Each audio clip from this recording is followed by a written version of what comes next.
What's going on, everybody? Episode 19 of the Casual Millennials podcast, and I am happily joined by the guy who I'm a big fan of, Jon Kilmer. And John, how are you tonight? I'm good, man. How you doing? I'm hanging in there. I'm hanging in there. We just finished up chatting about the podcast and about everything. So tell the people who you are if they don't already know. All right. I'm laying in bed. I'm all cozy. I'm ready to do the podcast.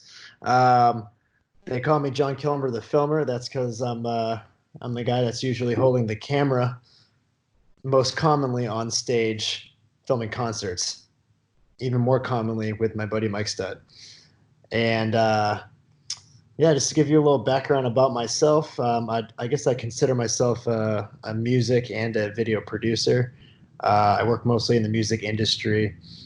Right now, I live out in Los Angeles with my buddies, Mike Stud, and a few other people, and we all kind of work together out here.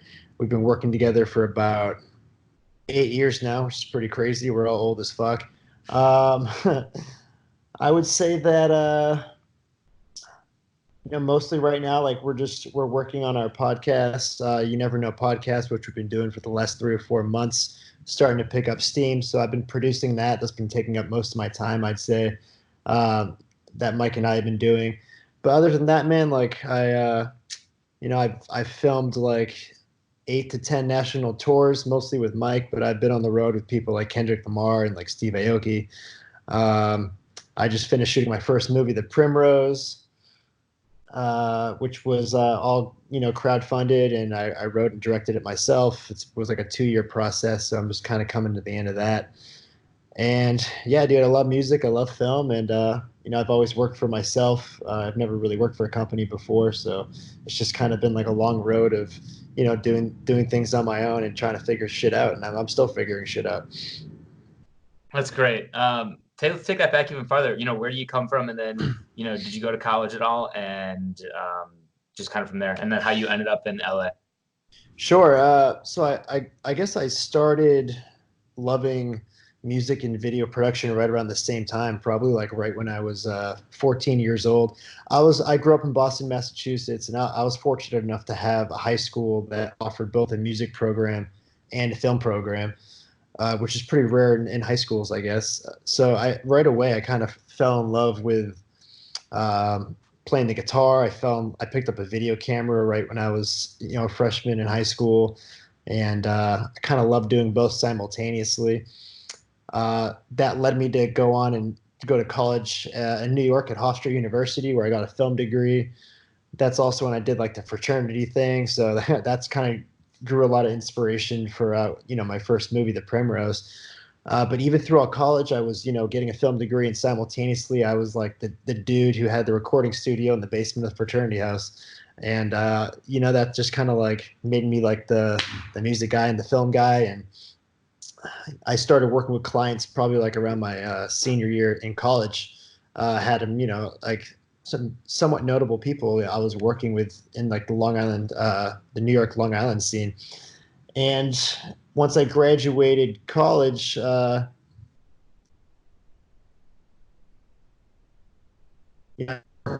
was kind of I could shoot video, I could engineer audio, I could produce music, and I was kind of like this one-stop shop for musicians, which kind of made me I don't know, kind of like attractive to work with. So I think that's how I started working with so many people in the beginning. And right out of college, like talk about like super struggle. I moved to New York City, which is like um, super ambitious, but I moved there with a couple buddies, and I started my business in a 10 foot by 10 foot bedroom. My bed was on one side, and my desk was on the other side. And I woke up every day and I just made beats. I fired out emails, and I just started like working with more and more people until I uh, got like a big enough client list to support myself. Nice. That's kind of the entrepreneur dream there, kind of do what you want, learn what you want to do while you're in college. And then on top of that, working in that industry and then going to move to Manhattan or New York City is that's awesome to hear. I think one of the things that I'm always really curious about when I get to talk to people, especially who are in kind of that entrepreneurship track or in that business for your sake, what like I guess maybe because you were younger, right out of college, it probably wasn't as bad. But looking back, do you just like did you see the risk at all? Were you worried about it? Because I think as a naturally conservative person, I mean, I got my accounting degree, I got my master's degree, I did kind Yeah, of the normal track, right? yeah. Do you look back and kind of think about that at all? And in the moment, did you feel it at all? I mean, everything I did, it felt right. Like there wasn't any points where I was like uh, worried or like regretting my decision. I knew that like what I wanted to do. I knew that I didn't want to work for any companies. I mean, like right around when I was graduating, I was interning for like this post audio house that did like audio editing for like video games and movies and commercials and shit like that. And dude, it was just like such a fucking bore. And I had to like answer to people, and I had to do all like this bullshit work. And like I didn't really like, and I didn't really feel passionate about it. And what I did feel passionate about was just kind of like, reaching out to people and working with them and collaborating with artists and stuff like that. And especially back then, it was like 2010 when I graduated college. There was actually like a very high demand for like music video producers, especially like on the, like low budget like worlds of music videos, because YouTube was so popular and like everyone who was starting up wanted music videos. So there was definitely a market for it. I guess I kind of caught it at a really good time.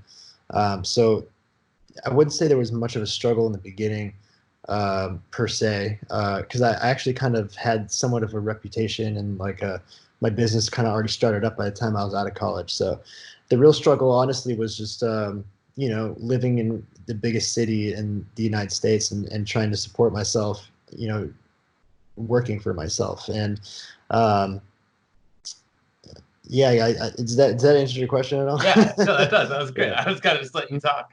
yeah, Yeah, nice. I think that this is probably a good time to talk about the Primrose because the plot is centered around a recently graduated, recent college graduate whose fiance left him and finds out this big news that he is legacy to a secret fraternity and gets to go live in the house. So talk to me about it. I loved at the tip of the hat of the main character being named Steve. Shout out all yeah. Steves. So talk to me a little bit about, you said this was a couple year process, but I imagine you had the idea for the movie a couple years even before that. Yeah, so the process of writing this film, or just the process of like me wanting to make a movie, I guess started probably around like the beginning of 2017. I knew like ultimately I wanted to make films. I wanted to write and direct films, and I guess I just took the plunge. One day I was just like, I'm just gonna fucking do it. Like I could come up with a million reasons why I'm not ready, or why I don't have enough money or whatever, enough help to do it. But I was just like, fuck it. Like I'm just gonna do it because like I'm not gonna be a filmmaker until I make a film. So um, I probably like started and scrapped like 2 or 3 movie ideas before I came up with the actual idea for the Primrose. So it was like probably a good 6 months of me just like trying to figure out a story that was compelling enough, like that I like resonated and connected with enough that I could tell. Um, and then once that clicked, it was probably like a good 3 or 4 months of just writing this movie, um, kind of loosely based on my life a little bit, but more so just writing a story that young people around the age of like 22, like exiting college and going into the real world can connect to. So um, once and then after that, the process was like really quick. The way things happened. I finished the script. I took like 2 months to make a Kickstarter and raised like my goal is to raise $10,000. I ended up raising about like $20,000. My overall budget for the movie ended up only being about like $30,000, which is, for anyone who doesn't know, that's like not a lot of money at all. Like Yeah. that's like absolute peanuts. Like when people's like refer to like low budget movies, that's usually like $1, $2, $3 million, and then people have like micro budget movies, and even that's like $300,000 to $500,000. So I'm working at like a tenth of a micro budget movie, which is like it's very hard to do. So I knew it was going to be it was going to be hard. Yeah. So What was the after hardest part? I mean, yeah, the hard. I mean, it was all hard. It was all Mm-hmm. hard. The raising. writing the script was hard, raising the money was hard. And then after I raised the money, I probably spent, I mean, as I was raising the money, I probably spent like 2 or 3 months just, pre-production, like hiring everyone, casting everyone. Uh, Luckily, I had like a good friend, Jiggy, who's a comedian out of New York, who helped me produce this film. And the organization and the planning just was so much work, down to hiring a crew, casting the characters, scheduling our 13 days of shooting. It was a lot. That was a huge hurdle because you're essentially asking people to believe in your vision and to work for next to nothing, and Right. I think one of the greatest accomplishments was hiring such like a great group of people in the casting crew to like just come together and work on this project. Everyone, really got along. We shot in Boston for 13 days. Um, I just wanted to shoot my hometown. I thought that'd be sweet. And, while I was doing it, I was, obviously crashing with mom and dad, Got it. just working any resources I could. And then, yeah, we did 13 like strenuous days of shooting back to back. Yeah. No days off. Um, and that was like going to summer camp every day, man. Like everyone just got, really clicked.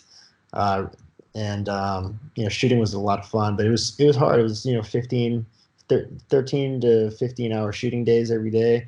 uh, I probably didn't sleep much the whole time. We didn't have a lot of money for like fancy craft services, so like we got some local food businesses to kind of like sponsor our shoot, and like we ate pizza and pasta every day and like sub sandwiches and stuff. So we were in a way roughing it, but I think everyone had a really good experience. What was And the then, biggest thing you? Oh, sorry. Go ahead. oh no, yeah, what are you gonna I ask? was just gonna ask, what was the biggest thing that you learned? Because I mean, your first time shooting movie. Not only that, but you're running it. You're doing all this pre-planning. What was kind of the biggest thing that you think that stuck out to you that you can like take with you if you do this again and when you do this again? Sure, yeah. I mean, like the main reason I didn't make this film to make $1 million. I made this movie because I knew it was going to be just a huge learning experience, which it was. Like it kind of sucks. Like I went to college and spent like however much money on a college degree when I learned 10 times as much, for probably like a tenth of the cost just making my own film. So like I learned so much, and the best part about it was making those mistakes. And I would say the biggest mistakes that I made was probably the way I wrote the film was not really conducive for like a low budget movie. In the sense that when you write a low budget movie, you don't want to have a ton of characters, you don't want to have a ton of locations, you don't want to have like people driving in cars and shit. That's like difficult to film, and like I did all those things, because like I was writing a movie that I had a vision for, but it didn't necessarily like fit a low budget um, movie. So if I were to do it over again, like I would definitely make a more economical script. I would recommend that to anyone. Like keep the character list down to like 3 or 4. Keep the locations down to like 3 or 4. And then there's the little things you don't think about, like my movie took place over the span of like 4 or 5 days. So you got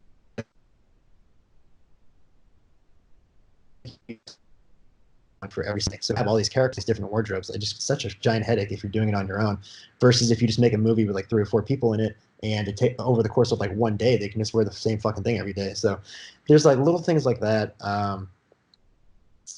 I went to school to write screenplays, so like I consider myself a good screenplay writer, but even then I found myself seeing my words being acted out, and I'm like, oh, like some of this actually sucks balls, like this is actually not good. And Sure. I wouldn't have known unless I actually went through this process, because now it's like, okay, I know how to write better dialogue and more efficient dialogue, uh, because like I've gone through this process. I know what works and what's too wordy and what doesn't work. And really, it's just like screenplay writing is like, it's so overlooked and so difficult, because it doesn't, it's not just about what reads well on the page. It's like what transfers well into the acting and onto the screen. So that was like probably the best learning process. And now going into this, I'm my next movie, I'm definitely going to write a more economical script, and just like, because like, just to put in perspective, my script was like probably 100+ pages, and the rough cut of the film ended up being like an hour and 50 minutes, which is like way too fucking long.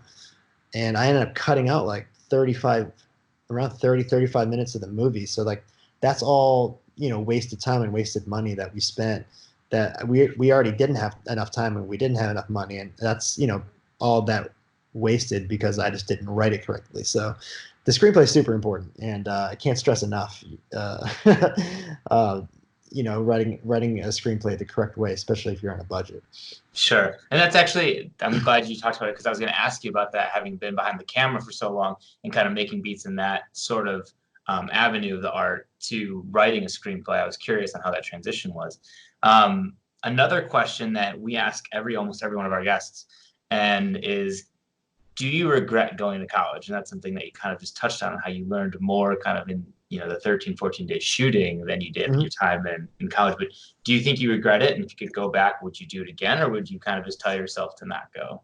No, man, honestly, like, I can't tell you what my path would have been if I didn't go, but man, like there's not one chance I would be sitting here right now if I didn't go to college. And like, I think that's just more because of like the series of events, more like a butterfly effect of what got me here.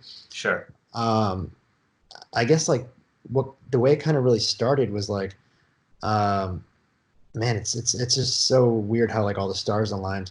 When I was like a junior in college, I had my recording studio in like the basement of the fraternity house, and I was just making music for fun personally. I wasn't really working with anyone. I kind of like making my own music just for fun, and like, like funny music. It was like joke music or whatever, and like I would just put it out for like my friends to fucking laugh at or whatever. Um, and then this guy ended up joining our fraternity, who ended up being Chris Webby, who's like Yeah. was a pretty big rapper at the time, at least like a big local rapper at the time. And he ended up joining our fraternity and then moving in like right above me. And he kind of like came by and he's like, "Hey, like, you do music?" And I'm like, "Yeah." He's like, "Oh, like, we should work together." So he was the first guy I ever worked with, and he lived right above me in the bedroom right above me. And then I'd say like my junior and senior year, his career kind of took off, where he started getting like a pretty decent fan base. And then all of a sudden I was known as like Chris Webby's producer, Got it. So my senior year in college, like Chris Webby led to like another guy I started working with. And then like that other guy started leading like a whole bunch of other guys. So like it was kind of like this like domino effect of like one person leading to another person.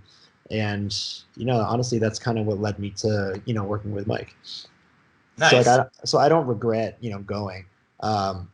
I definitely like see the flaws in, the college system for sure. But at the same time, like, it was fun. Like, I was in a fraternity. Like, I have so many memories that like I'd never want to give up. So I loved college, to be honest with you. I mean, yeah, I had a lot of things I loved about it. I had a lot of things I didn't like about it. I feel like that's most people's experience, at least with higher education, but it's always interesting. And especially with someone, and please don't take this the wrong way, but got a degree in filmmaking, which isn't like a degree you necessarily need to have to go into the career, right? So that's kind of why I was more curious about that. Yeah, no, absolutely. Yeah, no, especially like a film degree. Like I was going to college in a very like tough time because digital cinema wasn't really a thing yet. Mm-hmm. In the sense that now like all of these top movies now that you see in movie theaters, they're shot digitally. They're not shot on film.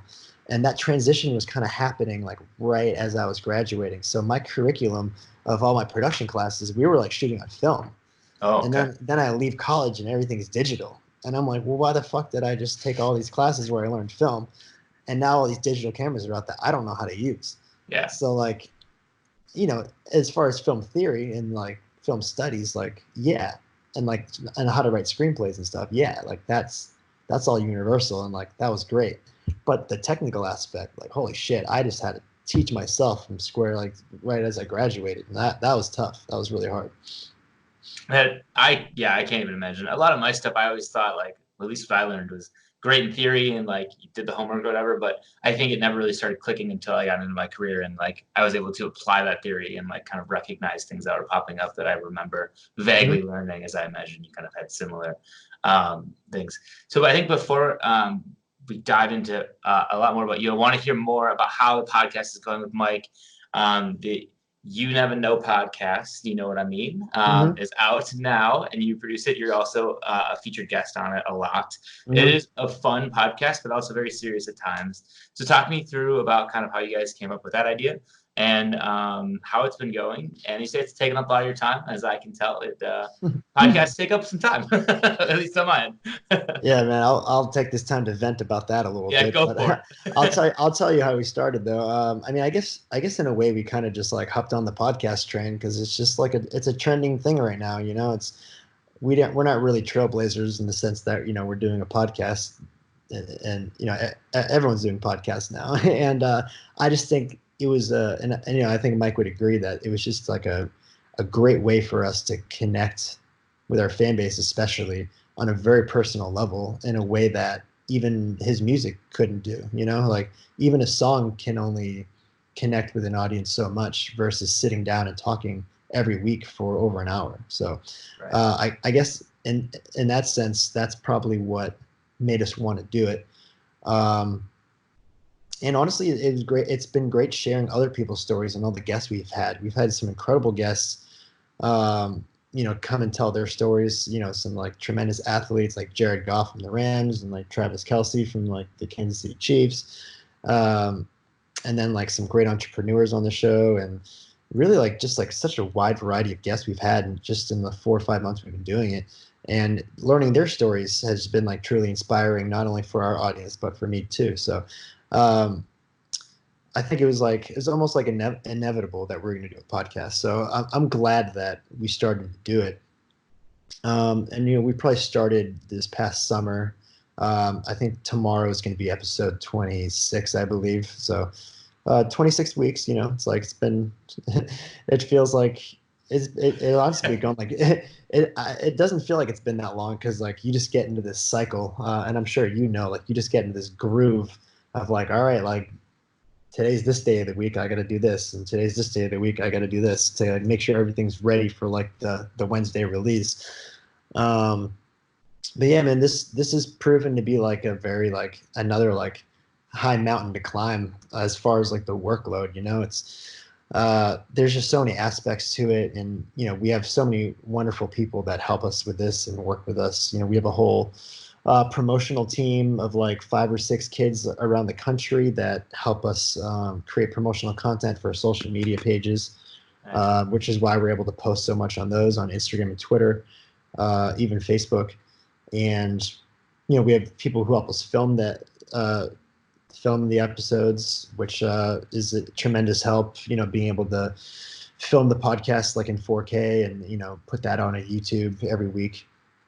Yeah, man, but it's hard though. It's hard to produce the show as far as like organizing all this. It's hard to edit, an hour and a half video every week of people talking. It's hard editing the audio, and like making sure it sounds right. It's a lot of work.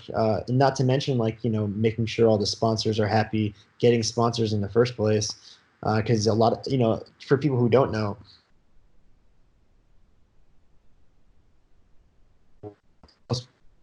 Sometimes they use like these third-party services that kind of act as middlemen that connect like brands with your podcast. So like they'll place ads for you and take a percentage, but we don't use a service like that. We do it ourselves. So like we're constantly finding brands that fit our brand. I guess they find other brands that fit our brand that make sense, and we make deals with them when we do it all ourselves. So like it's it's a lot. Like I feel like I'm wearing like 4 or 5 different hats doing all this, but at the same time we're still starting out and like we're still growing, and it's like super exciting just to see it build every week. So it is great.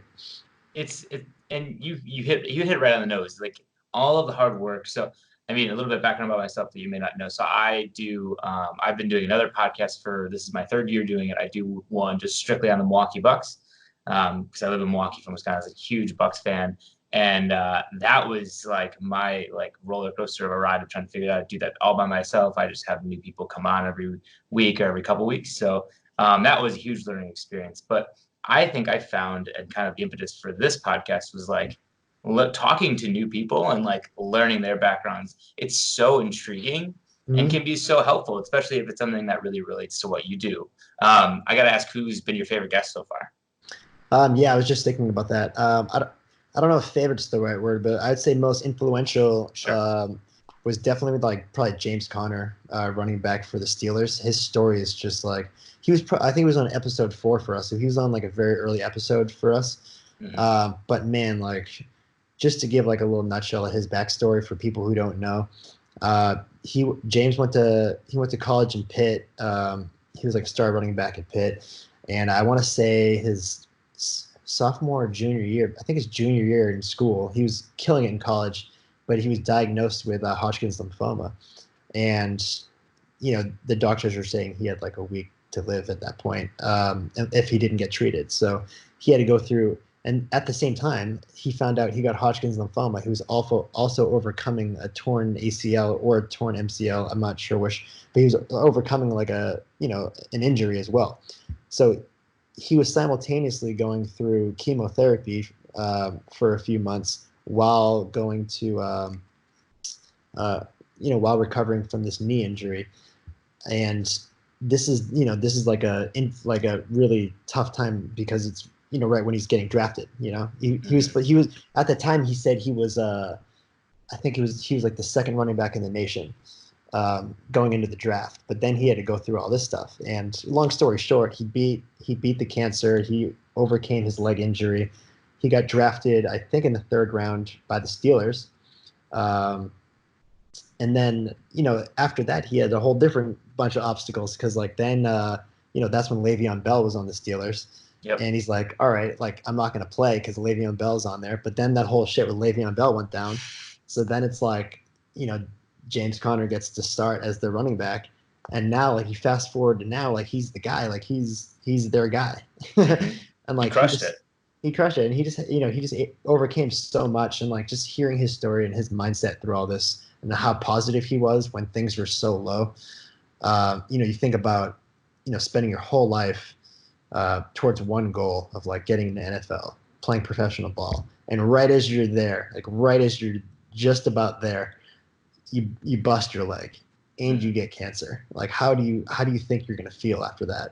And the fact that he was able to keep such a positive mindset, like it was just, I recommend anyone to check out that episode just because it's just so awesome. Where can they find the episode? You can find any of our stuff on YouTube. If you just search the YNK podcast, James Conner, episode 4, or you could just look on Spotify or Apple podcasts. Same thing, YNK podcast. Hey, gotta get the plug in, right? Come on. Gotta plug it. Yeah, gotta plug it. You might cry though. If you watch the episode, you might cry. Yeah, I mean, well, there's been a couple like that. I mean, even Brendan Schaub's was a little bit emotional too. I mean, I'm a huge fan of him. I saw him live when he came through Milwaukee.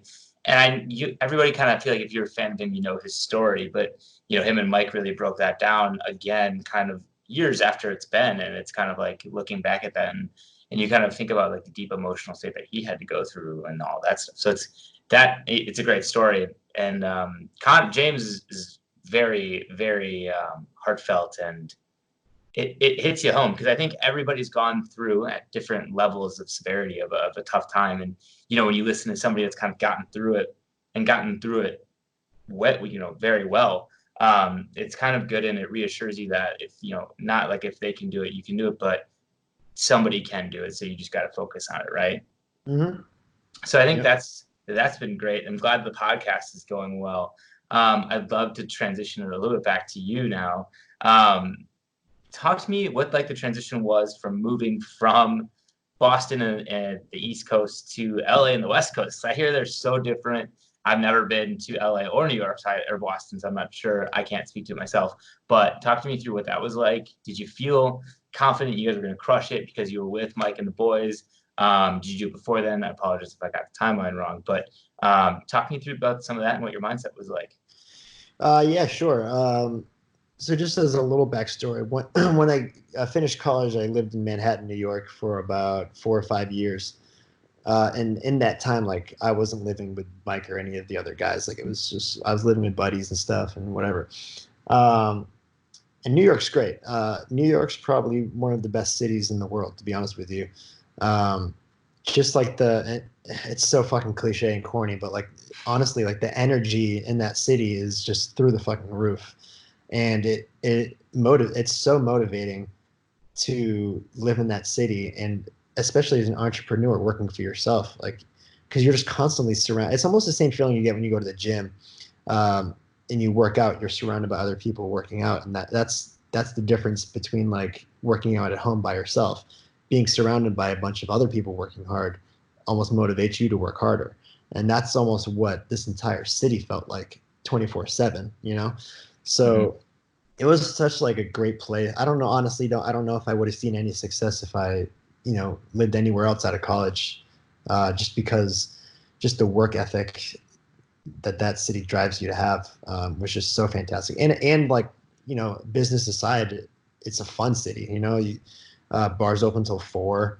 Um, Everything's so tight knit and like easy to transport around on the subway and what like walking whatever, like everything's just so tight knit. Yep.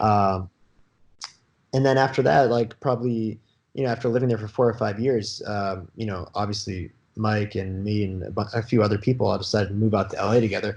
And in a way I was lucky there too, because I wasn't moving to a city by myself. Mm-hmm.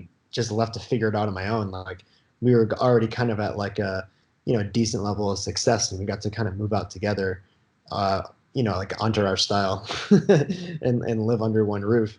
So that was an easy transition for sure. The hardest transition was just living in New York versus living in LA, because like you said, just fucking polar opposites. Mm-hmm. The things that are great about each city are just like the pros and cons are just different for each city.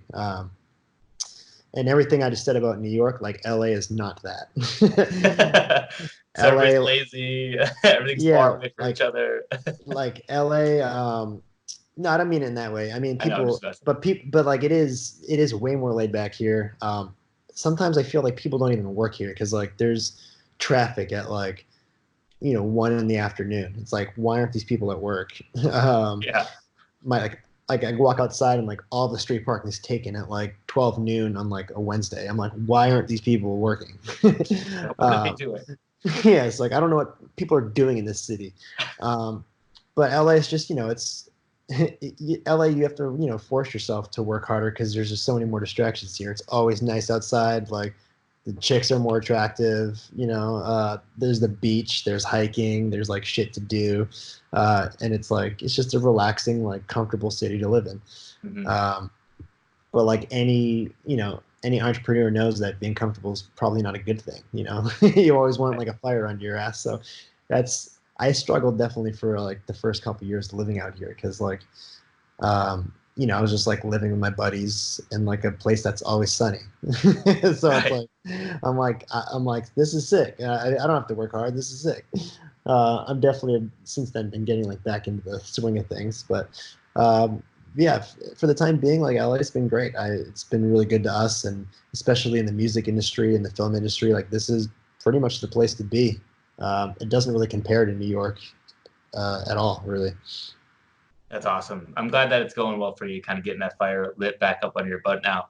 I imagine, especially after the kind of the Primrose, you started that. That was probably the time when it really started to get going. Another question I have for you, especially as you have kind of these great goals of making movies, doing screenwriting, what in your mind like is the level of which you're okay of like, all right, like that's where I wanted to be. I've made it. Is it, making a blockbuster movie? Is it, screenwriting a movie that wins an Oscar? What is that for you in your mind? Because I know it's different for everyone. Man, that's so hard to say. Like, yeah, to be honest with you, man, like I just want like I always like rethink my goals like year after year, and like if you were asking me like 4 or 5 years ago, I'd say like, well, I want to win a Grammy and I want to win an Academy Award. I want both, you know. Hmm. But if you ask me now, it's like I don't care about those type of accolades. My main goal, I feel like, always since the start has been to like create content that conveys an emotion to people, and makes people feel a certain way, whether it's happiness or contemplating something in their life uh, or anything, or something positive. Yeah. And whether it's in the form of music or in the form of a podcast or in the form of a movie, but my goal is just to create that content at the highest level possible, for as many people to see it and hear it as possible. Whether it wins awards or not, like I don't really care about that. It's just about sharing my messages and with as many people as possible. It sounds like you've almost matured a little bit on it and kind of understand more of what's important to you now, right? Oh yeah, I turned 30, so. You can't just blame it on a number. Come on, John, that's an excuse. Um, no, I think that's interesting, and I was honestly curious. I had no expectation for an answer, so that was great. I appreciate you kind of peeling back the curtain on that. And if we could go a little bit deeper, I would love to know if and what you struggled with going out of college and into the real world. You hit on the fact that you kind of moved to New York City. You were living with buddies. You were working hard. But was there a transition period? What was that transition period like? And what were you really kind of struggling with transitioning from, especially I imagine living in a frat house to kind of Manhattan? Yeah, I mean, you go from Long Island to the middle of Manhattan, automatically you're put into a shoebox. So like, Yeah. there's a little claustrophobia there. Yeah, honestly, like financial dependencies, like in New York, like it's the most expensive city to live in, and but if anything, like that just motivated me more. Like that motivated me to be like, all right, like I have to make this much money a month to live, Right. and if I don't, then it's over. Like I'm out. so like, I can't really say that was a bad thing. That was a great thing. I feel like I've always like lived above my means for that reason, to be like, well, rent's coming around. Like I better bust my ass or like I'm moving out. Yep. So, but yeah, transition wise, I'm trying to Like think. mentally, were you struggling with anything? I imagine like was the party scene a lot to deal with? Because going into Manhattan's got to be kind of crazy too. Yeah, I mean the party never really stopped. That was like, I mean, it still hasn't stopped. And that's been Yeah, the let's only be honest. that's been the only constant in my life, with like just me partying. That just has kind of like stayed like this since like the age 17 until now. Nice. Um, I would say, and I touched on this in my movie a little bit, but like it's kind of like in a way I was a little alienated with what I was doing, because I was kind of, especially with like the people I surrounded myself with then. And I felt it even more when I went to my 5 year high school reunion. A lot of high schools don't do 5 years, but mine did. And at your 5 year reunion, you're 23 years old. You've only been in like the real world for a year, and like no one really has their shit together yet, but like everyone's kind of like on their way to doing something. And like I went to it, and obviously like I was the black sheep. It's like everyone's like, oh, like I'm working, I'm a real estate broker here, or like I'm doing this here, and I'm like engaged, or like, and my answer is like, oh well, like I have a recording studio in my bedroom and I make beats all day, and like I shoot music videos for rappers. And it's Yeah. like, and like you tell that to people and they're like, in the back of their head, they're like, okay buddy, like what's this guy's deal? Like I don't know what happened to him, like that type of thing. Almost like a little bit of like disbelief. And Hmm. you know being being like alienated by like your peers is, it's not always a good thing, and if anything, it generates self-doubt sometimes. So for me, it's like, and even the people I was living with, my best friend I was living with, uh he worked for like some big finance company in the city. So he'd be like getting up, putting a suit on every day and going to work. Yep. And seeing the juxtaposition of that, of like me rolling out of bed in my like pajamas and like drinking a Red Bull and making music, Hmm. 10 feet from my bed every day.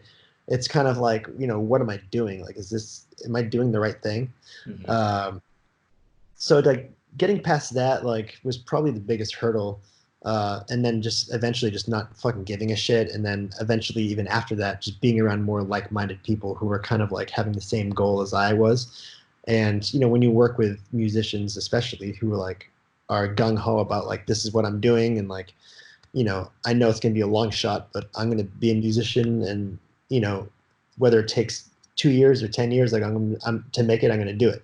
Like being around those people, it's like, okay, like I'm not alienated anymore. I'm around like-minded people. So Yeah. that was probably like the hardest transition. Oh, that's really good. And I think especially, I think your particular scenario is less happening now because of the internet boom, probably since your 5-year high school reunion, right? Where like this is kind of now common where people are like, oh, I just Yeah. wake up and I vlog every day, or I wake up and I make music every day. So that's Yeah. kind of got to be interesting to watch. You'd be surprised though. I mean, I went to my 10-year reunion recently too, which is fucking scary to say, but I think I'm just making you feel old during this yeah, podcast. I know. Like, fuck. I need a fucking drink. Where was I going with this? Oh yeah, even at the 10-year though, like, I mean, I went to kind of a stuffy high school. Like, I went to a private high school in my hometown in Massachusetts, and like, dude, like, people like me like do not exist in that school. Like, I was like, I even at my 10-year reunion, like, everyone's like, what, 28 years old at their 10-year, Yeah. and man, everyone was just like, compared to the 5-year, like, where everyone's like excited about the world and like, oh, I can't wait for life. And then like everyone's just so broken down at the 10-year, and like they either like hate their jobs, or they're like, just starting to be parents, which is not a bad thing, but like, having like young kids around and that responsibility. Uh, and just like seeing all these broken down people, and then like, and I'm there, and that's the time when I was on like a reality TV show, when we got our show This Is Mike Stud picked up, and Hmm. that was like, I believe it was just starting to air on TV. So like, I'm a reality TV star at this point, and like everyone else is like selling insurance and like changing diapers. So like, talk about like still being alienated. Yeah, that's true. um, and like, out of everyone there, like there was like one buddy who's like, yeah, I quit my job in DC and I'm like starting like a French fry business. I'm like, yeah, it's fucking awesome, dude. Like, finally, like someone's doing something cool, like, Yeah, so like, yeah, like more people are doing it these days, but like at the same time, like a lot of people aren't at that's all. true. That is very true. One question I have for you, because you did this for a long time, and I won't take too much longer of your time. I appreciate it. When you were waking up every day and you were grinding it out in Manhattan and you were working with all these awesome artists, did you have a day or days where you kind of woke up and you were like, fuck, I just don't want to do it today? Like, maybe this isn't working. You talk about the monetary aspect, kind of keeping that motivation going. But did you still ever have those days mentally? And if you did, how did you kind of overcome that? Because I know there's days where I feel like that, where I'm going to record a podcast and I'm just not mentally there. I'm beat down from my day job, or just kind of exhausted with whatever else is going on. How do you kind of break those walls and kind of keep pushing through them? Um, Man, like I kind of, I don't want to be redundant, but I kind of already touched on it, and like, Mm-hmm. um, it really comes down, and this is like such an important lesson for people to eliminate self-doubt, and not believing in yourself. It's honestly just being around like-minded people. Sure. If you're around people that you can't relate to, or who don't motivate you to get closer to your goal, then uh, you're fucked. You're so fucked. You're just like ultimately so fucked. Mm-hmm. And the best part about what I was doing is like, I wasn't in it on my own. I was being a producer is a collaborative effort. So like, you're always constantly working, and that motivates you because I was working with up and coming people who weren't shit, like no one knew who the fuck they were for the most part. And it's like, they had this fire under their ass that I had too. And like being around Mm-hmm. that, man, and like, not everyone's that lucky to be in that type of like collaborative business. Like some people, they want to start their own business, and like they're really are by themselves. And Yeah. all I can say is like, figure out a way to be around like-minded people who are doing the same thing that you're doing, and that who will encourage you. And and you can encourage each other. Mhm. Um, and because mindset is everything. I mean, like mindset's everything, especially in those times. And self-doubt is just like a fucking disease, and it's just not good. So, um, for me, like the only thing that eliminated self-doubt was just being around like-minded people. That and it holds you accountable too, especially if you kind of are not working with, but like alongside somebody. I actually do this podcast with a co-host who's unfortunately busy this evening, but him and I, we have opposite ends of what we're good at. He's very good content and marketing, and I'm kind of been audio and have more experience on the mic. But like on days that I don't want to do it, he's there, he's pumping me up, he's getting me going, and vice versa. And that's kind of nice, and it parallels with what you're saying of just finding those people who are like-minded, Mm-hmm. especially people who have good attitudes towards things and not negative attitudes, because that can always also be a disease, much like Mm-hmm. self-doubt. Yeah, Um, exactly. Last question for you before we wrap this up, and it's another one that we commonly ask a lot of our guests. And I'm very curious, and you may have already said it, and or at least be similar to something you've already said. If you could go back in time to 21-year-old Jon Kilmer and tell him Mm. one thing, what would it be? Only get Wear a one thing. condom.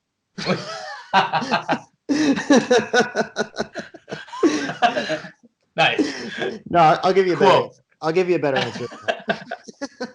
That would be the Jon Kilmer answer, though, right? No, I'll give you a better answer than that. I would say like the one thing that I'm working on now that I still haven't perfected, but that I'm working on now, Mhm. that I did not have when I was 21. I always had ambition. I was always positive. I always worked hard, but man, like focus. As far as focus is so important, especially when you're trying to pursue multiple fields like film and music. If you don't have focus to like create a plan and follow through, then you just get so fucked. And Yeah. I'm still working on it now, and like I'm realizing like okay, like if I want to pursue music and pursue like a filmmaking career, like there are people out there who are only pursuing one or the other, and they're spending their entire lives like from the moment they wake up to the moment they fall asleep, working at that. And Hmm. it's like if I'm trying to pursue two things, I have to work twice as hard. Like I have to almost live like two lives. I have to like make one day feel like it's 2 days. I have to work that hard, and that's not just hard work. That's focus. It's focusing and doing the due diligence to take each of those crafts seriously and spending the time on it efficiently. So you know, just being ambitious and working hard isn't enough. Focus is that other thing that if you don't have, you're not going to accomplish, what you want, or you're not going to accomplish anything at a high level. So that's what I would definitely tell myself. I would just say wear a condom and focus. Wear a condom and focus. I love that. Make that a t-shirt. Make it a t-shirt. Do it. No, like that's a great answer actually, and something I'm also working on. As I mentioned, do two podcasts. I have a day job. I just started taking jujitsu classes, and I've been putting a lot of time into that. On top of trying to weight lift and have No, but a full that's time great. position. And when you're how old are you, by the way? I'm 26. Yeah, so like, dude, like your 20s, like, I mean, the way I feel about it, like your 20s, you should be like trying new shit. You know what I Yeah. mean? And it's fine. It's fine if you're not, die hard. I'm gonna be the best I can be at all these things in your 20s. In your 20s, you should just be figuring out what the fuck makes you hard, and that's a metaphor, obviously. Obviously. Um, but yeah, just figure out like what gets your rocks off, man, and like it's I feel like I always kind of knew deep down, but like now it's taken me this long to this point to be like, okay, like if I'm gonna do this, if I'm gonna really do this, I gotta fucking buckle the fuck down and focus on everything that I'm working on. And there's no like, ooh, I want to try like pottery. I want to try like no, none of that shit. Like Got this is what I want. This is where like what I want to get out of it, and like I need to focus. So it's just all about focus. No, I like that, and I appreciate the actual extra detail because I think that does make sense. Because now you're kind of like, all right, I've done a lot of different things. You said you kind of knew, but now it's like these are what I'm going for. You really need to put the pedal to the metal on those things specifically. Got it. All right. So before we wrap it up, how can people watch the Primrose? When does it come out, and where can people view it? Please. Sure. My first film, The Primrose, is technically not out yet, but I did this a while ago, and I'm still doing it now. If you DM me on social media, um, Instagram or Twitter, I'm at Jon Kilmer, Jon with no H, Jon Kilmer. Just shoot me a DM and say you want to watch it, and I'll shoot you a private Vimeo link with a password, and you can check it out. And hopefully in the near future, we're looking to get it up on some type of platform where people can just watch it or rent it, like on Amazon or something like that.